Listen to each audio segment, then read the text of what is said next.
Every woman is a superwoman in their own way. We have God-given ability to do multitask. তোর সাথে সংসার সামলাতে গিয়ে অনেক সময় আমরা ছোট ছোট কিছু সমস্যার সম্মুখীন হই। আজ এমন কিছু টিপস তোমাদের সঙ্গে শেয়ার করব যেগুলো হয়তো তোমাদের ডেইলি লাইফে হেল্পফুল হতে পারে।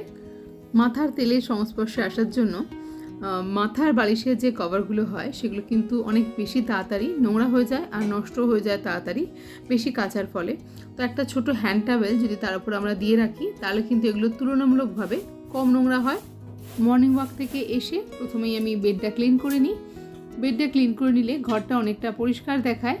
তারপর আমি ধীরে সুস্থে পরে ডাস্টিং করব।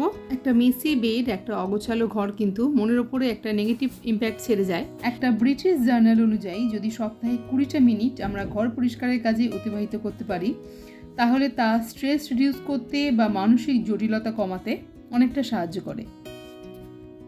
ওয়েদার চেঞ্জের সময় বাতাসে ভাইরাসের প্রাদুর্ভাব বাড়ে, সেই কারণে ন্যাচারাল প্রোবায়োটিক্স যেমন টক দই বা আচার এগুলো কিন্তু প্রত্যেক দিন আমাদের মিল প্ল্যানে থাকা খুবই দরকার।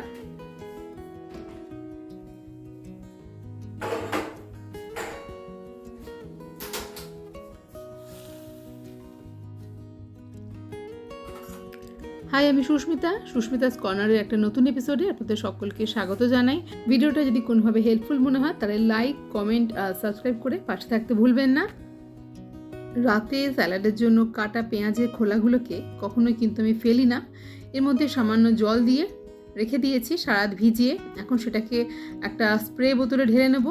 পেঁয়াজে থাকে প্রচুর সালফার, তার জন্য পেঁয়াজের যে নিজস্ব গন্ধ থাকে সেটা কিন্তু একটা খুব ভালো ন্যাচারাল ইনসেক্ট রেপেলেন্ট হিসেবে কাজ করে।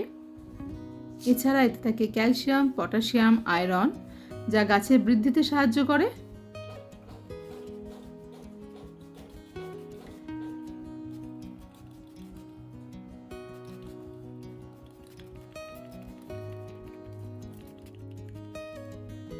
আমাদের সকলের বাড়িতে এরকম অপ্রয়োজনীয় কিছু বক্স থাকে, যেমন আমার কাছে কিছু চশমার বাক্স ছিল যেগুলোকে আমি বিভিন্নভাবে ব্যবহার করে থাকি।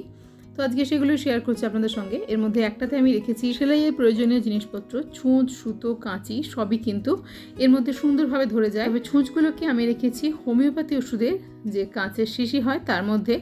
চাইলে এর মধ্যে আপনারা একটু নারকেল তেল দিয়েও রাখতে পারেন, তবে আমি কিন্তু অনেক বছর ধরে এতে রেখে আসছি। এতে কিন্তু একটুও জং ধরেনি।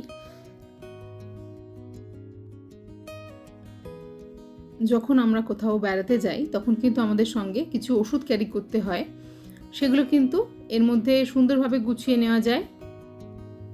এবার আসছি চাবি বিভ্রাট প্রসঙ্গে। বিভ্রাট এই কারণেই বলছি, একটা বাড়িতে কত চাবিই না থাকে, আলমারির চাবি, ওয়ার্ড্রবের চাবি, বাচ্চাদের সাইকেলের চাবি, দরজার চাবি। তো সেই সব চাবিগুলো যেগুলো ডেলি ইউজ হয় সেগুলো তো বাইরে থাকে, কিন্তু তার একটি করে ডুপ্লিকেট কিন্তু আমাদের গুছিয়ে রাখতে হয়। আমার সঙ্গে যেটা হয়, আমি যে চাবিগুলো গুছিয়ে কোথায় রাখি, এতটাই গুছিয়ে রাখি যে তারপর সেটাকে আর খুঁজে পাই না। তো এরকম একটা চশমার বাক্সের মধ্যে এগুলোকে আমি গুছিয়ে রেখে দিচ্ছি।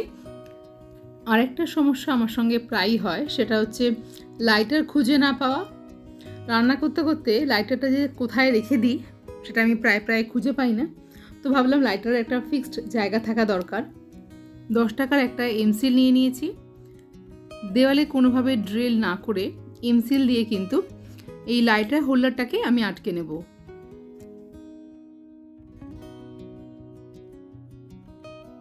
দেওয়ালের যে জায়গাটাতে আমি লাইটার হোল্ডারটা বসাতে চাইছি সেই জায়গাটায় একটুখানি এমসিল লাগিয়ে দিলাম। এবার লাইটারের সঙ্গেই পেয়েছি এই লাইটার হোল্ডারটা, সেটা এখানে চেপে বসিয়ে দিয়েছি। বেশ কিছুক্ষণ এটাকে শুকনো হতে দিতে হবে, তারপরে আমি এখানে লাইটারটা প্রেস করতে পারবো। অনেক সময় হয় বেসিনের ধারের এই পোর্শনগুলো থেকে হোয়াইট সিমেন্টটা উঠে যায় আর তখন এখান দিয়ে চুঁয়ে চুঁয়ে জল নিচে পড়ে। তো এখানে যদি হোয়াইট সিমেন্ট লাগাতে যাই তাহলে অনেকটা মেসি হয়ে যায়। এখন এই জায়গাটাতে ভালো করে এমসিল লাগিয়ে দিচ্ছি। এটা রাত্রের দিকে অ্যাপ্লাই করবেন, তাতে সারাটা রাত জল পাবে না, ফলে শুকনো হবে ভালো।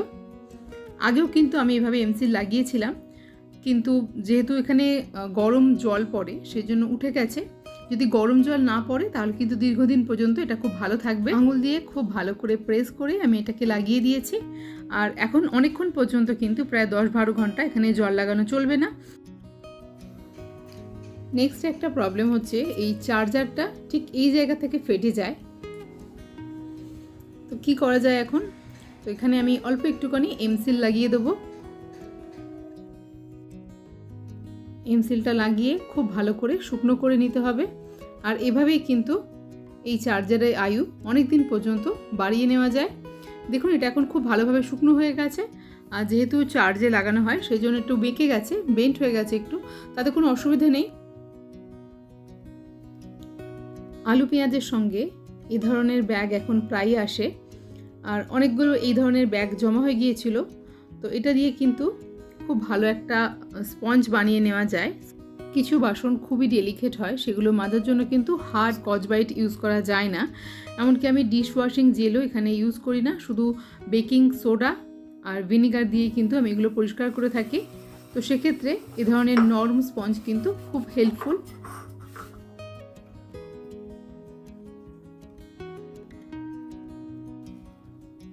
বাড়িতে অনেক সময় কিছু এক্সট্রা জিনিস এসে পড়ে যেগুলো হয়তো কন্টেনারে ফিল আপ করতে চাইছেন না, তখন কিন্তু এভাবে রাখতে পারেন। আমি ইউজ অ্যান্ড থ্রো যে জলের বোতলগুলো হয় সেটা নিয়ে নিয়েছি। এখন তার মাথার দিকটা কিছুটা কাট করে নিয়েছি। এখন কাঁচি দিয়ে এটাকে ইভেন করে নিলাম। আর এই আটার প্যাকেটটার মুখে এটাকে ইনসার্ট করিয়ে দিচ্ছি।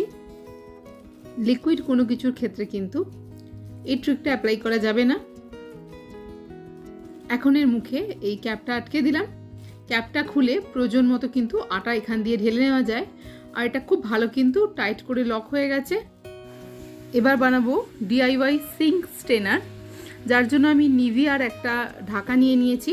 এর জায়গায় আপনারা অন্য কোনো লিড ইউজ করতে পারেন, যেটা আপনাদের সিঙ্কের মুখে ঠিকঠাক বসবে এমন কিছু। একটা স্ক্রুড্রাইভারকে গরম করে সেটা দিয়ে অনেকগুলো হোল করে নিয়েছি। এখন তার ঠিক মাঝখানে একটা হুককে এইভাবে ইনসার্ট করে দিলাম।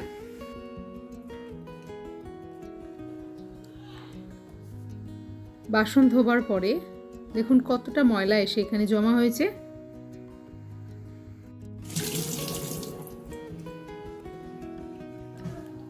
আজকের ভিডিওটা এখানেই শেষ করছি।